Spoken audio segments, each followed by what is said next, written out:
Yeah, cool. Hey everyone, welcome to the Fundamental Escape podcast. We have a returning guest, our Hollywood insider, Travis Owens. How are you? Is that the status I have now? You're the closest I've got, to the scene. Well, I can say that I live here. That's what I can say. Is it all that you dreamed it would be? After 6 years, it is, man. It is. I like it. I like it a lot. Cool, awesome. So what's been happening since we last spoke? Well, just a lot of comedy stuff. A lot of stand-up stuff. A lot of new material there.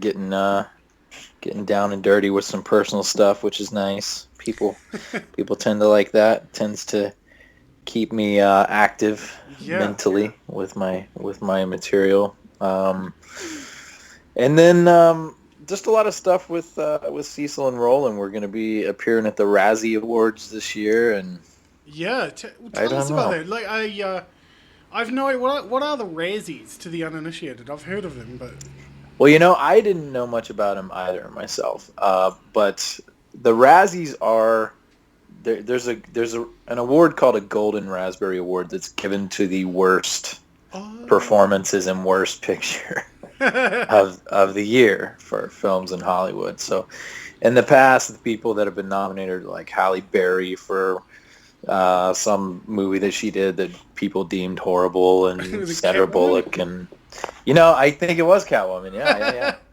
Yeah, it was Catwoman. But so sometimes they'll nominate these people, and then sometimes these people actually show up to the award show, which is awesome. Oh, nice. And accept their award, which is well, hilarious, because I would do the same. Never mind the Razzies. Let's talk about Cecil and Roland. I think it's probably more relevant to dive into. Where did those characters originate? Do you want to introduce these? Well, they originated from the Mortal Kombat Xbox One commercial.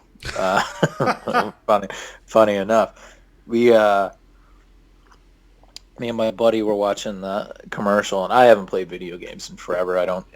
I wouldn't consider myself a gamer at any point in my life, but we were watching this video game, and it's incredibly violent for those who don't know, and it's totally worth the money. It's totally worth. Oh, I used to play Mortal Kombat actually. It's awesome, coming from a person that's not a gamer. But we were looking at the commercial and how involved it was and violent it was, and just unforgivingly just offensive with violence. We were like, what if there were people that really thought that, like, this is what was wrong with the world, to the degree that they thought that, like, schoolyard fights look like this now? And then we were just like, there's this one boy that he went down in the schoolyard and he sawed another boy's head off on a saw blade that came out of the underworld. And so we just kind of went off on this tangent, and we developed these characters that were like, their existence and their whole opinion on everything is based off horrible information and being very, very ignorant. Yeah, I saw the first little trailer you guys did, and I was like, this is awesome. Honestly, it was fantastic.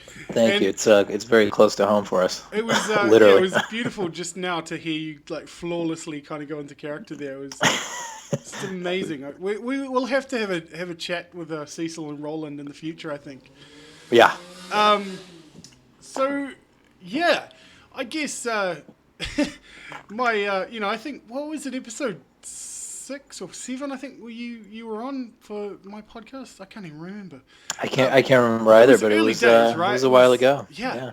And now we're up to sort of episode, like, we just released episode 25. I know. You guys have been turning and burning. Oh man, I finally I connected with a guy, Peter Rollins. He's an Irish kind of philosopher, thinker kind of dude, and I mean, he was one of those people I wanted to chat to from day one, and it's really funny, like, the kind of hustle, and I suppose as an actor you could probably relate in many ways. I really haven't had. It's quite funny to me because a lot of the guests I've connected with for the podcast, they all know each other, right? They're friends. But I've had to track them down, like, individually. Like, I haven't got the VIP pass, I've had to kind of track them all down, and it was funny. Oh, yeah. with with Peter Rollins because we joked about how I spent like 4 months, I think it was, like just emailing him relentlessly, and he's like, oh, he was because he's working on some like book projects, and he's like, I was actively avoiding podcasts, and he goes, you weakened me, and it's quite funny. It's amazing what's going on. I mean, I'm for goodness sake. I mean, I've got the comedian Jay Moore is set to come on have a chat with me, which is just mind blowing. Yeah. I've got his I've got his assistant's phone number, and we've been chatting like multiple times. I was like, this is actually pretty much gonna happen. Like, it's really funny because he's actually up for a Grammy at the moment, and so we're waiting for the Grammys to be over so we can book him. And I'm like, that's really weird. Yeah. Get done with your huge award show and then talk to me. Yeah, I actually texted him, his assistant Corey, and I was like, oh, well, at least you guys have got your priorities, right. It's like Grammys first, then the fundamental escape, So, I don't know, I'm curious to ask, and this could be a complete letdown question depending on the answer, but have you actually, have you had the chance to listen to any of the episodes? I have, yeah. Oh, you have? Peter Cool. Rollins I listened to. Oh, you did? Really like that one. There's another one that I listened to. I can't remember the name. Question of question. Did you listen to the Milo Yiannopoulos episode? I didn't listen to that one. Oh, we need to talk about that. He is amazing, right? Actually, this would be interesting, and I do like to talk about him at any given opportunity. There was this huge kind of thing on Twitter with him because... like how celebrities get verified on Twitter? I do, yeah. Yeah. Are you verified on Twitter? You're not no. No. Nowhere near big enough. No. Just good tactic, man. Consult your guests. No, so last year he was verified on Twitter. He's a journalist from the UK, and Twitter, I don't know if they've ever done this before, but they de-verified him. They stripped him of his status, basically. As he said, he goes, I've been unpersoned, and it opened up this huge debate about free speech, and people started because he's only got I say only, I mean, he's at this point I think he's got around 140,000 Twitter followers, but they're very loyal. And so they started hashtagging Je suis Milo, which obviously is I am Milo, right? And all his fans basically changed their name to Milo Yiannopoulos on Twitter. And he was trending globally. It was just nuts. He was trending for hours in America, Canada, Germany. It was just this huge crazy thing. I was like, this is got to be good for my numbers. If people start looking this guy up, But I know, as a comedian, I guess to tie this back to you, because it is about you today, Travis, and we have limited time. But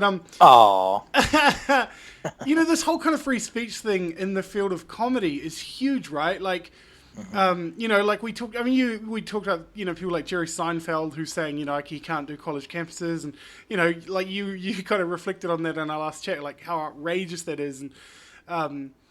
I just wonder, is this something at the forefront of your sort of mind as a comedian of late?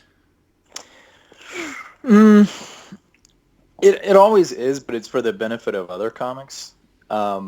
Simply because my material doesn't really toe many lines of, am I going to offend this group of people or this group of people? Just because everything that I do is really based on personal experience and performance. So I would never consider myself the strongest writer in the room, which is why I meet with other comics you're just self-deprecating. Yeah, I do a lot of that.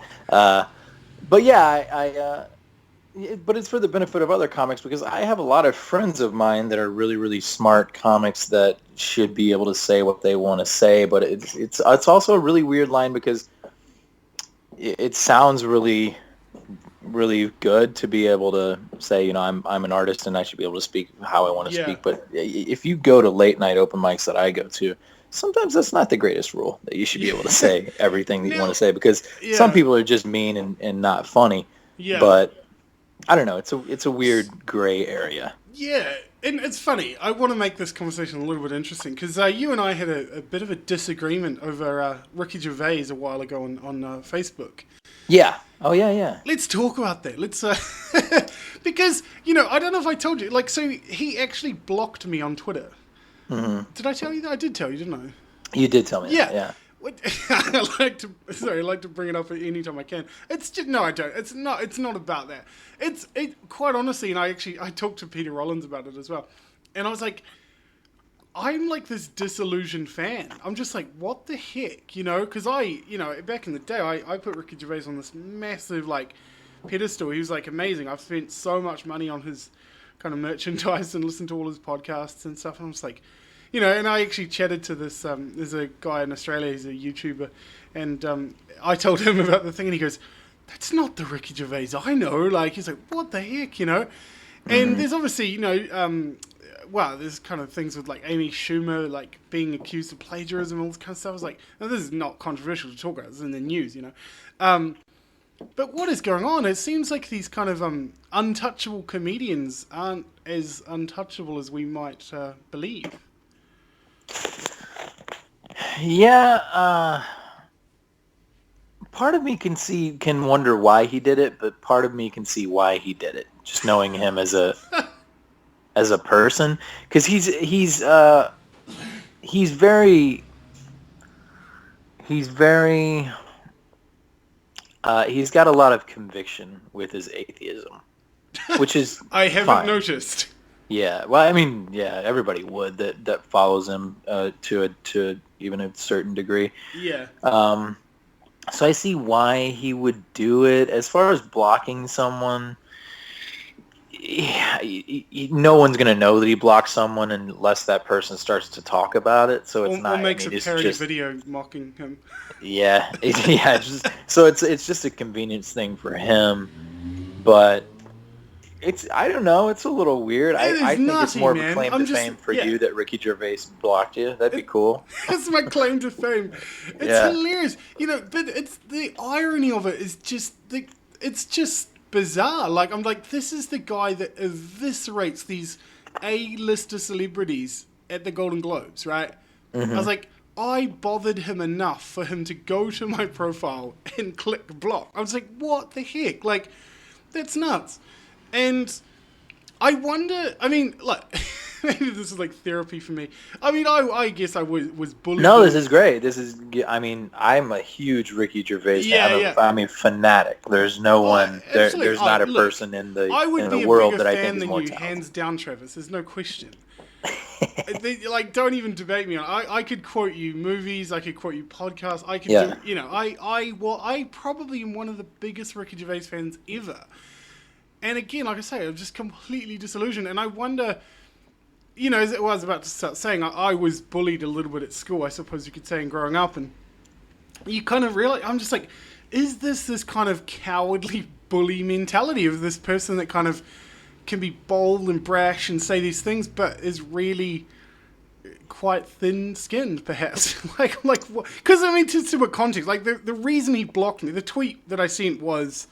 And it was genuinely heartfelt. Like, he actually tweeted to say that he thought I was trying to get a retweet, which was weird. And then he deleted that tweet, so it's kind of strange.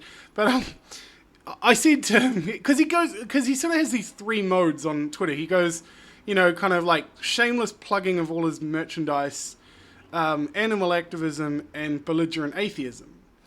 So he sends out this tweet saying, and he's basically essentially mocking fundamental Christians. And he says, a moose lives in my cupboard, and if you don't believe me, you're hateful and a bigot. And I was just kind of like, dude, that's not offense. Like, the offense of that is that it's just not funny.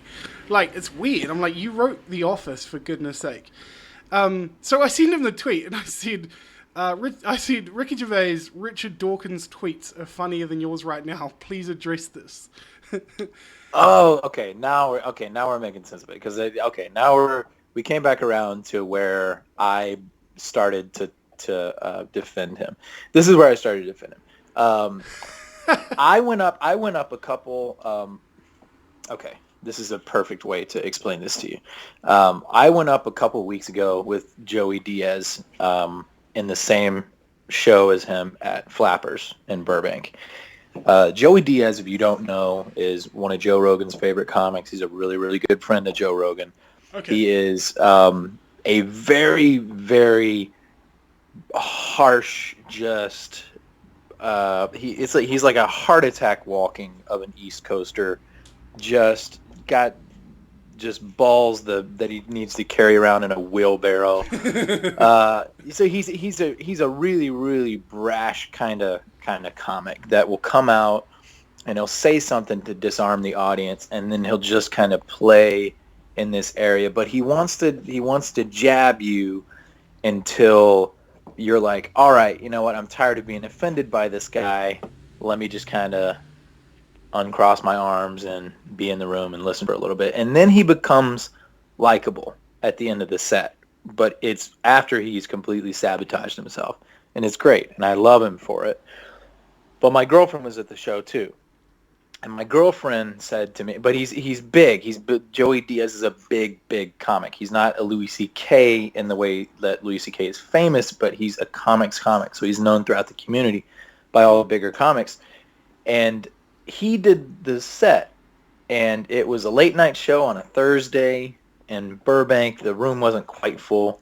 And he just kind of went up there and bullshitted around for a little bit and had some fun and talked to the people in the front row and you know, razzed on a couple other people in the room. And my girlfriend was like, well, I didn't like him. And she was kind of adamant about her dislike towards him. And I said, well, the issue is with a comic that's as big as him is that he doesn't get an open mic. So everything that he says is under a microscope. So if he says something that's just not completely just polished and amazing and just hits, then people that aren't comics in the room are going to go, well, I mean, what's he doing? When I look at it and I go, well, yeah, this is a weekday open mic for this guy. It's a show for me, but he's got 4 other spots tonight that he's going to do in Hollywood and wherever else. So it's just like Ricky Gervais. Because he's Ricky Gervais, everything that he says, we go, well, that needs to be funny. That needs to be top shelf funny. Yeah. And it doesn't. He needs to play around too sometimes because if you think of London or New York, what open mics in the back of a deli do you think that Ricky Gervais is attending in New York? Yeah. None. He never goes.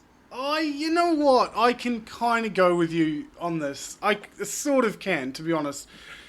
I think it's true, and I think, you know, Twitter, Twitter is obviously a place where, you know, it is kind of free speech. Well, it's supposed to be free speech, but like you say, it's kind of testing things out. But I mean, I still am quite adamant about my point that what he said just wasn't funny, in my opinion. And of course, and I agree with you because with the thing about an audience with comedy is that it's necessary. You know, it's subjective, but the audience is also necessary for the feedback. But for example, in another thing with his tweet, whatever it may have been, is that since he's so passionately atheist, which I don't have a problem with, you can be passionate about whatever your beliefs are, and he is passionate about that, and he's got a lot of conviction, like we said.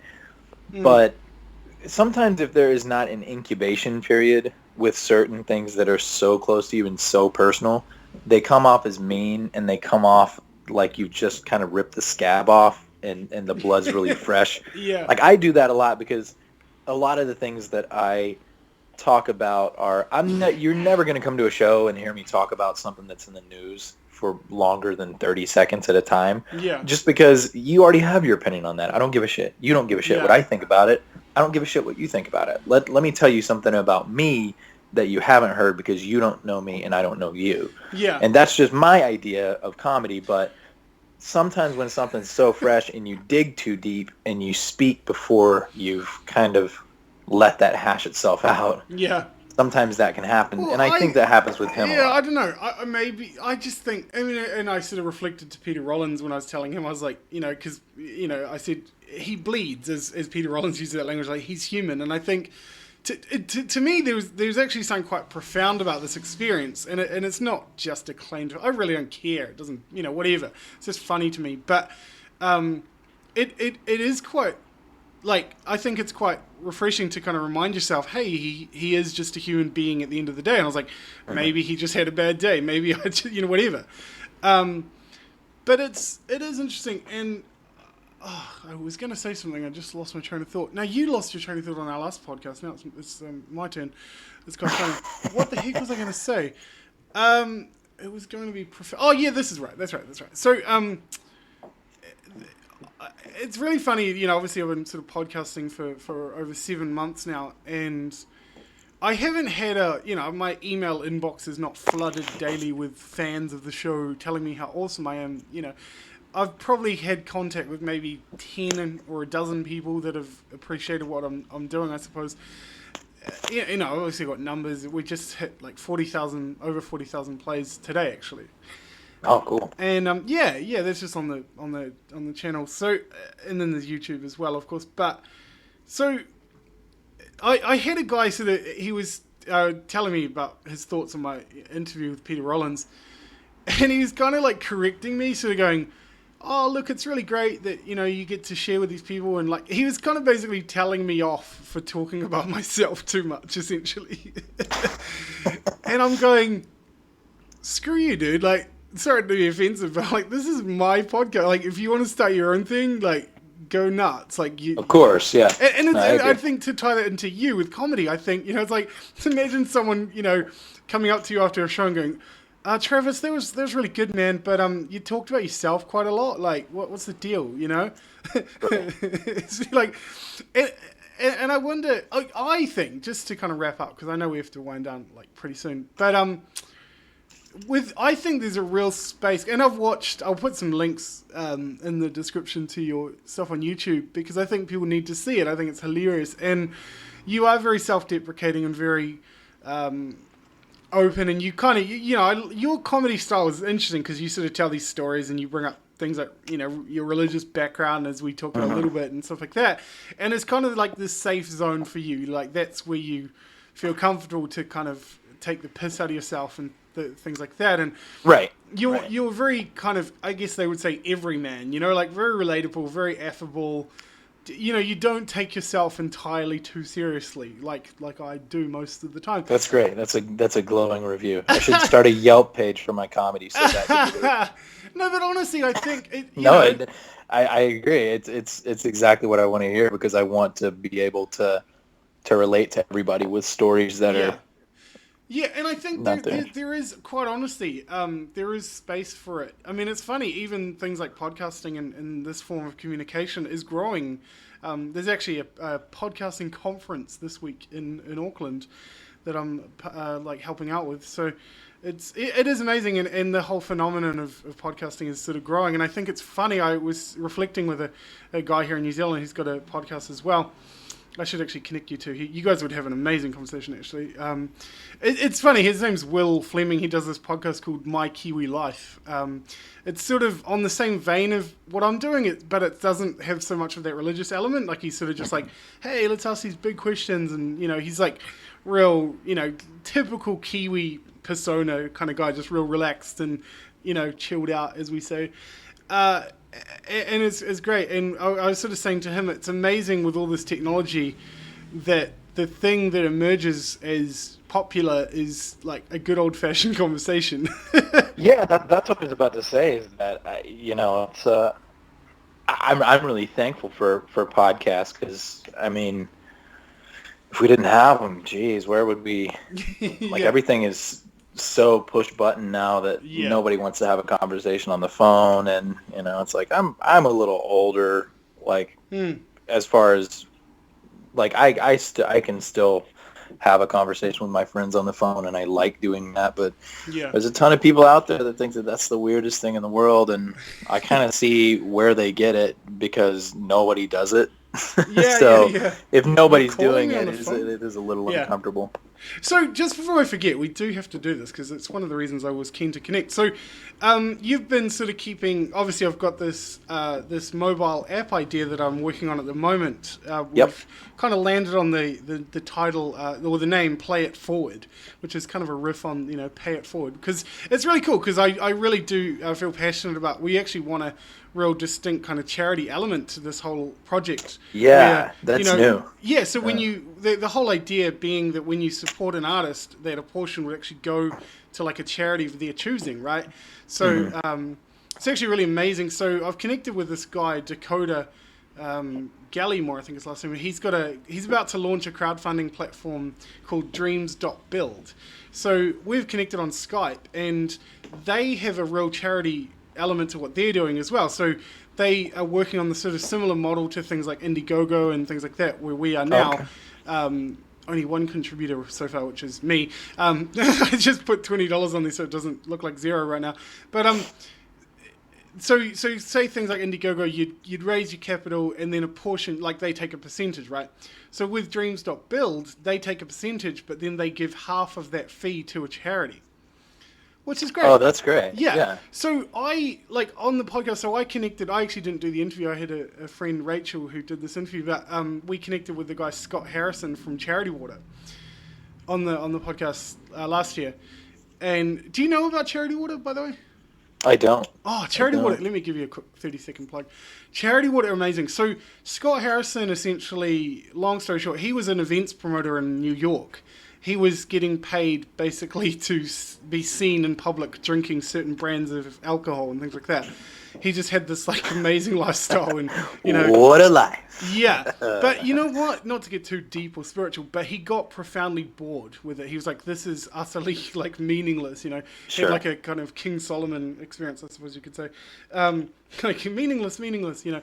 And so he ended up going on to the what they call mercy ships, where with Doctors Without Borders, and so they go and do like facial surgery on people with tumors and all that kind of stuff. Yeah, just amazing. So he found out about the water crisis, which essentially, to sum up, is that 1 in 6 people in the world don't have access to clean drinking water. Yeah, we're having our first one here in America for the Flint water crisis. It's crazy, man. Yeah. So America thought we were free and clear, and then it happens in America, and they're like, dirty water, no! Yeah. So it was amazing. So he basically just gave his life to this cause, like quite literally. And it was amazing because he had all these kind of connections in Hollywood and things like that. And so he started releasing these images. So he had like, these kind of 6 glasses of water, and 5 of them were just clear crystal water, and the other one was just like dirty. And it was just these real simple images. And this other image was like a baby bottle with like murky water, and he's like, "Would you give this to your child?" Sort of thing. And so it was amazing. And so he's got this charity, and the way they work, the way that Charity Water works is that they raise all their costs, their admin costs and their staff costs are completely separate from the charity itself. Okay. So they have donors, like, because the biggest question people ask is like when they want to give to charities, like how much money actually goes to the projects, right? Yeah. So absolutely. With Charity Water, they can wholeheartedly say that if you give $100 to their cause, every penny of that goes to the project, every single penny. It's incredible. It's like amazing. So I actually connected Scott Harrison with these guys, with this Dreams.build team. And they're actually catching up today or tomorrow, I think. And so Charity Water hopefully is going to be the first charity that they actually donate to. Oh, that's really cool. Which is amazing. Yeah. On a side note, on the subject of charity, so there's a charity called Phantom Rescue, which is a human trafficking, like getting kids out of human trafficking and stuff like that. So David Werber, who... he's essentially my co-host for the podcast. We do the intros and stuff. Yeah, I remember David. He's on hiatus at the moment. He's taking a break. He's given me the reins of my own show, which is scary. But he actually landed a job building a site for them because of the podcast as well, which is just incredible. I'm just like, oh my gosh. So anyway, I'm giving all my time to charity right now. I want to be talking about my app. So essentially this idea, obviously, for this app, we're calling it Play It Forward, is it's sort of like in the world of online music and things, you've got all these indie artists who want to be heard, right? They want their music out there. And everyone just kind of streams everything and uploads all this stuff to YouTube, and it's like, free, listen to us. And like, it's just a sea of music, and nobody knows where to look and what to find. And so it's essentially the basic concept, that the key concept that I'm really excited about, and I think you kind of highlighted that this was something stuck out to you, was this idea that every user essentially has a library of up to 30 tracks for up to 30 days. Like, this is the simple concept. So essentially it's sort of reminding you that you're listening to a real person who's slogging their guts out, right, trying to get heard and things. So you've got 30 days to go, hey, I like this track enough to buy it so I can play it on any device, blah, blah, blah. And then the idea being that if you share the track with a friend, it actually literally goes from your library to their library. So it actually goes away from your library, creating the feeling that you've actually given something away, right? So I guess, being, I was born in 1982, so I remember the world before the internet. Right. And I guess there is actually, quite honestly, a part of me that kind of wants to recapture something of that world, whether that's completely, blinded ambition. I have no idea. But I love that idea that when you give something away, it's kind of like, hey, it's actually going to cost you something. You're actually going to lose access to this track, sort of thing. So I don't know. I'm keen to ask. Obviously, you've kind of been pretty positive about it in our brief chats about it. What are your thoughts on this sort of idea? Well, as an artist that's always around other up and coming artists, the thing that I face a lot is in a room at 11 p.m. on a Wednesday night. Sometimes there's somebody that's so good on stage and you're like, I wish that someone was here to see this. Like, I wish people were here to see this. You know what I mean? So making that more exclusive and rewarding a person for just doing something that they would do anyway and just kind of simplifying it is a really, really good idea, especially in today's society where no one really wants to go the extra mile to find something or hunt something down or dig through the treasure chest. So the fact that you do have up to 30 songs makes it really, really exclusive. The fact that it goes away when you gift it to someone is I mean, I remember I used to let people borrow DVDs, and I'm an avid DVD collector. Avid. Like, and I told him, I basically made him sign a waiver when they borrowed a DVD from me because this comes back with a scratch. We're not friends anymore. It was like a serious thing. Yeah. So, but when I gave them that, it really felt like a gift because I was giving them something. I was like, look, this is a piece of me. And when you're serious about finding new music and because I'm a person I don't love finding new music because I really, really like the music that I like. But if that's easier to do and I get rewarded for doing that, there's no reason to not do that, especially when it goes to charity, especially when you can gift it, especially when it's like on a ticking time clock. It's very you're cool. You're actually getting me more excited about my own idea right now. Yeah, no, it's a really, really, really good app idea. It really is. I mean, because it's so easy to, like, I have Spotify, for example. Everybody does. Yeah. And listening to Spotify is great, but there's just now it's a song and then 3 minutes of advertisements. And you're like, we get it. You got to advertise, but also you don't have to be $1 billion corporation because you not sell out this quick.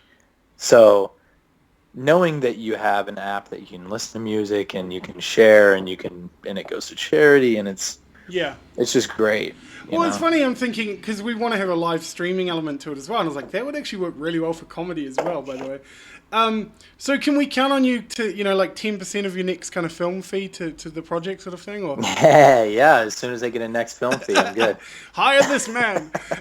No, look, I'm optimistic. I mean, look, 3 years ago, long story short, 3 years ago, it's really funny, actually. I think I had a core, like a seed. I think this idea has been kind of germinating for, honestly, like 3 years. Because I had, this is how my podcast actually came about. So I started getting into like network marketing like 3 years ago and just learning about it. And I had some key pieces of this idea 3 years ago, and I started trying to run with it. And I was essentially trying to sell this project that I didn't even know what it was. And long story short, I actually got a family friend who like started believing in this idea that back then I can't even fully articulate. And he actually put money into it, like a significant chunk of money. Cool. Which is, well, it was cool, except we lost it. So, yeah. Well, I mean, the funny thing was, I didn't even know how all this works. We ended up with a database of a whole bunch of names, and because I didn't realize you can actually sell, like, databases of names for money. Oh, yeah. Yeah, so we actually had an offer of, like, $185K US on this database. and it fell through. Like the people that had put the offer in, their funding didn't come through for whatever reason. So it nearly made us a good chunk of change, right? But we got a podcast out of it, and we connected. Me and David connected and stuff like that. So it's definitely not a loss at all. But and I think again, I kind of have this philosophy. Of failure and things. I think, there's this kind of quote that says, every good artist must realize that even the failed pieces are necessary, right? Oh, yeah, absolutely. Yeah. So it's all kind of this puzzle that's coming together, and it is really exciting. And my friend Jacob, who it's really funny because we didn't sit down. This idea emerged very organically. Like, we didn't, and I appreciate we do need to wrap up, but we didn't sort of sit down and go, hey, let's come up with a money-making idea. And I actually said to Jacob, and I said, this is when I think you have an idea worth sharing. I said, because we've basically put the whole, if you go to our Indiegogo page, I'll put the link in the description, but we've basically put all the key elements of the app. Like, essentially, if somebody had the money, they could just take our idea and just make it tomorrow. And I don't care. That's why I said to Jacob, I said, I know this is a good idea because I'm just excited about the idea of it existing. I don't care if I never make a cent off this. A buddy of mine's writing a script like that. Yeah. Where he wants to see the story so bad that he just wants somebody to make it. So yeah, he just ended up writing the script. Take my idea, whatever. Yeah. I don't care. I just want it to exist. I think it's cool. Thank you for that endorsement. Absolutely. Travis Owens endorses Play It Forward. Maybe Cecil and Roland at some point can make us a little promo video. That would be epic. That would be interesting. I dream a dream. Interesting is a good word for it. So look, thanks so much for reconnecting, Travis. Always. I'll post this on YouTube today, and I guess maybe at some point in the future we'll have to do a full length episode again and. In the meantime, Razzies are February the 27th. They have tickets. If any of your listeners are in LA, you can see the actual awards live at the Palace Theater. Anyone want to sponsor me a plane ticket? I'll come as well. Exactly. We'll put you in the green room, and then also I think it's going to be online too. It just got bought by a big production company that I don't know if I can actually say yet because I don't know what the legality is on that, but I know that did happen, so it's gonna blow up a little bigger this year, so we're excited about it. So that's the next thing up before I talk to you next, I guess.